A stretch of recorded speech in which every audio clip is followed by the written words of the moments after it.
Welcome everyone! In today's video we're going to review the game between the Garry Kasparov and Magnus Carlsen. This was one of the oldest chess games that I've ever studied. This game was played in Reykjavik, Iceland in 2004. This was one of the, Blitz tournaments. Or rapid tournaments, I don't remember, that was played between these two players. Magnus had the white pieces, Kasparov had the black pieces.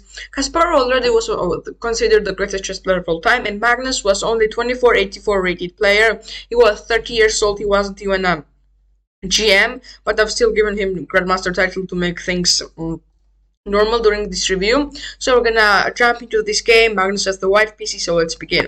So Magnus goes for d4, d5, c4, c6, knight f3, knight f3, knight f6, knight c3, and this is typical Slav defense. So Kasparov goes for Slav defense because he might have said that Carlsen is a younger opponent, he doesn't know many theoretical lines, while Kasparov, on the other hand, is the grandmaster, he's like Grandmaster Yoda in planning openings and preparation. So he goes for e6. He goes now. Magnus goes to bishop g4, bishop g5, knight d7, and d3. So in this position, we get that Magnus is trying to develop his bishop. Wants to get activity. While Kasparov is rock solid. He wants to solidify his position, his pieces, and try to build a blockade against Magnus's attack. Now Kasparov goes for queen a5, attacking the knight, pinning the knight. Also, this queen is much more active on this square, and it looks at the different parts of the board.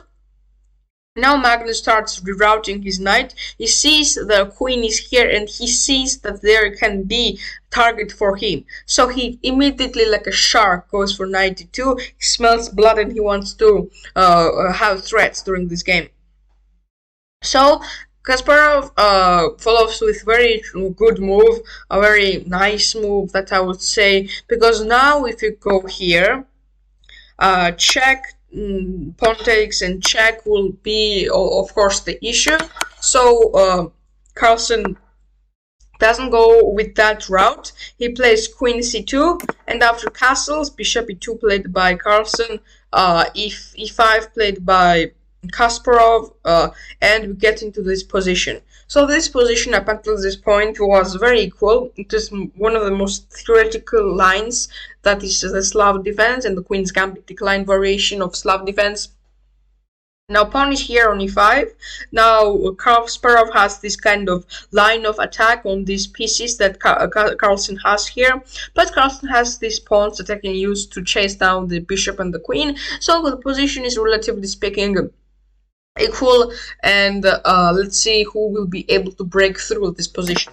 Castles by Carlsen, pawn takes d4, and now Carlsen plays magnificent move, knight b3. It is very hard for a non-master player to figure out what is going on in the position. Like pawn is threatening the knight.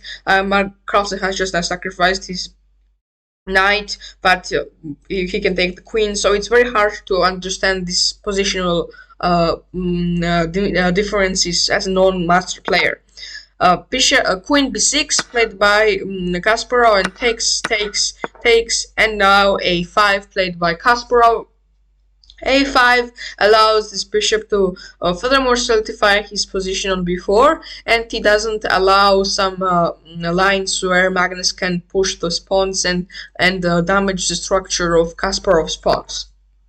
a4, queen c7, rook comes here, h6, bishop goes back to h4.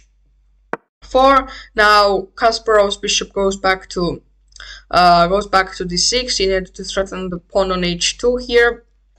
Now Carlsen plays good move, which is h3, knight b6, takes,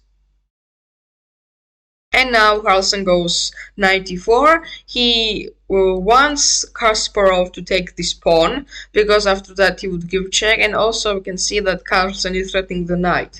So after check, king h1, knight goes back, takes, And now Carlsen goes back with the bishop. At this point in the game, you can see that Kasparov has a little bit pushed too far, and Carlsen has advantage. He's threatening the queen here, and his knight isn't very good position because it's also been threatened.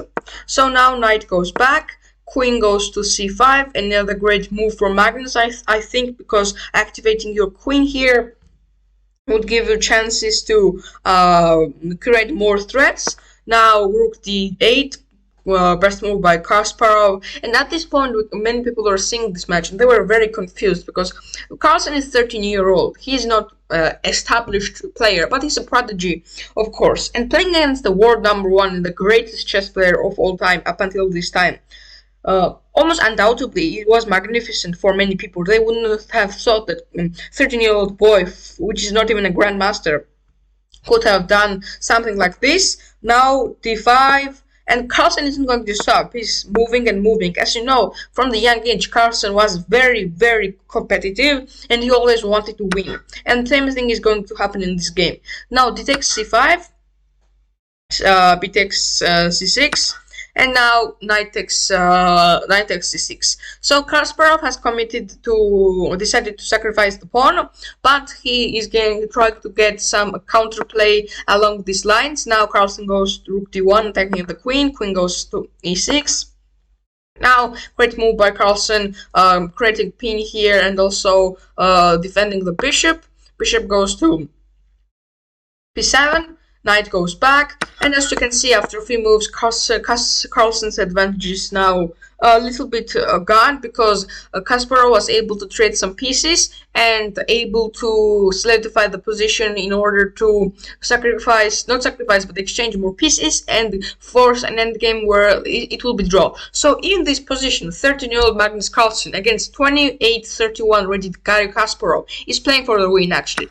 After takes, bishop c6, b3, f6, bishop goes back to c3, and in this position everything becomes equal because player just can actually exchange the rook here, and this is just normally drawn endgame. Carlsen only has one pawn, opposite color bishops, and the rooks. And the pawn here, and even though Carlsen is pawn up, his pawn structure is a bit of destroyed and not very good on this side. Bishop to d5, where rook goes to b1, and now king comes here, and both of the players exchange the pawns. Now Carlsen has this pass pawn, but Kasparov uses his bishop to almost forever stop this pawn from advancing. Now pawn goes to a5, bishop blocks, f3, king g6, and after a few moves we get into this position where it is completely draw. Carlsen has some initiative to play because his bishop here can become active much more than this bishop who is stuck defending this square, but that is only thing that is going for Carlsen right now. Other than position is completely drawn. Bishop c5, rook b2. Kasparov handles this immediately, absolutely magnificently. He activates his rook along these lines. He creates threats in the endgame. King g3, and at this point we have to consider that this isn't a classical chess, so the players are running on down and running low on time, especially Carlsen.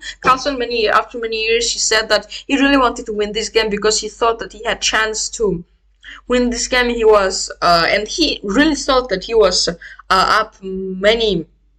He had major advantages, but the problem was that for Carlsen, he was low on time. He didn't find the correct moves, and we can see that after this check, king goes to g6, king hides, and nothing is going to threaten king safety on Kasparov's side. And after a few moves, the game is a draw. Amazing result for Carlsen. This was magnificent. 13-year-old, not even a grandmaster, drew game against Garry Kasparov. Of course, this wasn't Garry's peak. He was much better in the years, but he was still 28-31. He was, I don't know, in magnificent shape, but Carlsen used his resourcefulness, used his youthness actually in order to draw this game, even though he had advantage and he wanted to win. Unfortunately, he was unable to do that, and he draw against one of the greatest, if not the greatest chess player of all time. So thank you guys for watching. Check me out on Twitch and Twitter. Thank you for watching. Goodbye.